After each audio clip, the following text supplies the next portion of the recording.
Isang paboritong pagsaluhan na ulam, lalo na pagsama-sama ang pamilya, ay ang kare-kare. Mahirap ba talaga gawin to? Ituturo ko sa iyo paano maging simple.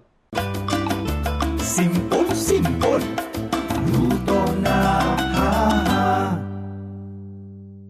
Ang hinahanap natin sa kare-kare ay ang malapot na sauce at malambot na karne. Paano ba natin gawin ito? So, sisimulan natin sa pagpapalambot ng karne. Ang gamit natin dito ay beef brisket, no? So, punta ipetsos. Ang importante pag gumagawa tayo ng kare-kare ay yung karne natin ay may litid-litid. Lagyan natin ng onions and a little salt at lagyan natin ng tubig. Pwede din tayo magpalambot ng buntot ng baka. Pwede din natin lagyan ng buntot, maskara or balat ng baka o ang tinatawag na tripe or tuwalya. Yung importante dito talaga is to take time na sa pagpapalambot. So whichever meat you choose, makarne man or mabalat or lamang loob, talagang magte-take time ka na palambutin siya over low fire. So simmer muna natin siya, lulutuin natin siya ng ilang oras hanggang lumambot siya. And importante, yung kare-kare natin is wag mo itapon ang pinagkuluan kasi ang daming tao nagluluto sila ng mga ganito. After nila palambutin yung karne, itatapon nila yung sabaw, ititira nila yung karne.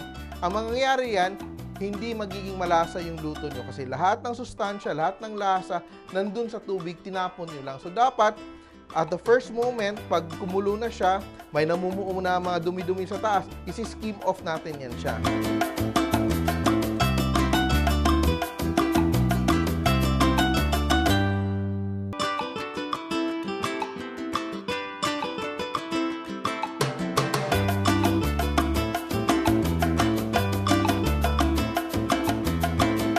Ang pinaka-challenging na part sa paggawa ng kare-kare, ang pagpapalambot talaga ng karne.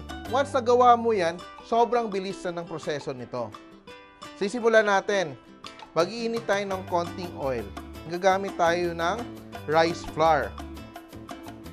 Igigisa lang natin yung rice flour with oil. Hayaan natin siya nga mag-brown siya ng konti. Usually naman, yung gamit talaga natin dito ay toasted malagkit rice. Kung gusto mo naman na medyo may texture ng pwedeng buong bigas na malagkit yung gawin mo at ibe-blender mo na lang siya to the right texture na gusto mo. So we allow our rice flour to brown a little bit. Now we put a little bit of onions. Saute the onions. Garlic.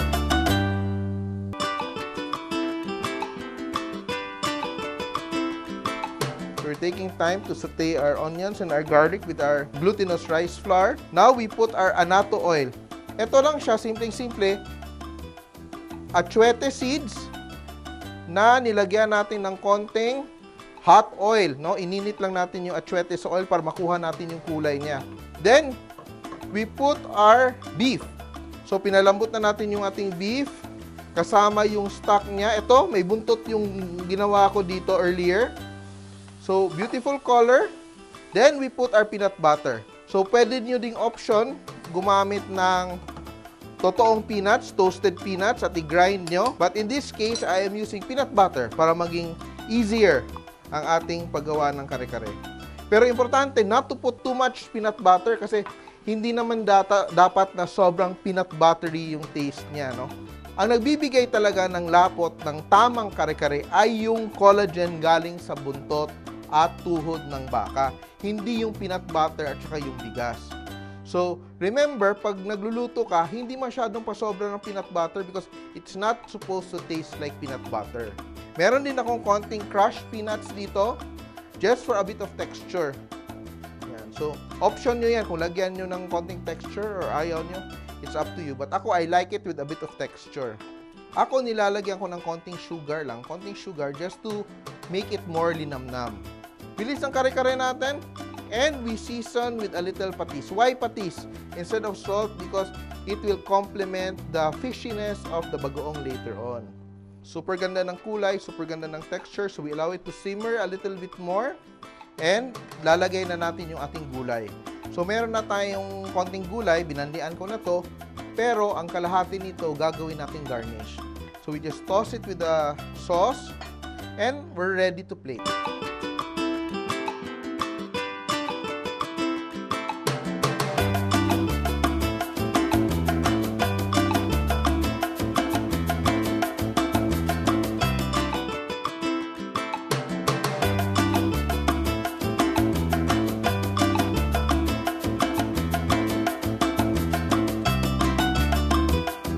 beef kare-kare, Simpol!